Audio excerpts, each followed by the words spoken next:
Hey everyone, friends. Welcome to Weller's channel. Today I'll show you what to do if Windows is stuck on installing updates. Please wait, okay? Got it? First, go to Start and restart your PC by holding the power button. Hold it for 5 seconds to reboot. Next, open the command prompt. Enter these commands one by one. Press Enter. Then type this one, hit Enter. Now enter this one. Press Enter, then this, and Enter. After these 4 steps,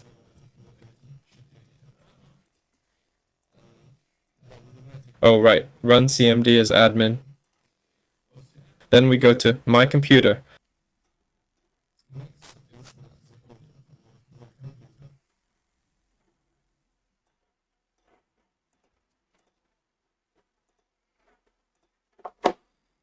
Navigate to C, Windows, and find the software distribution folder.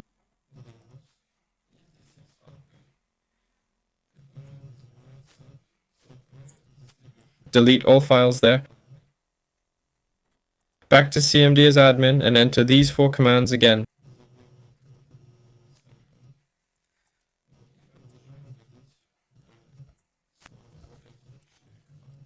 Type it, enter, type it, enter, and type this one. Enter. Here's the second. Here's the third. And the fourth.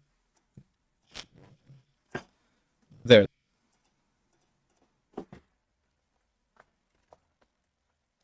This should solve the problem. Don't forget to check for updates. Go to Start, then Settings. Find Windows Update. If updates are available, install them. This should fix the issue. This was Weller. See you all later.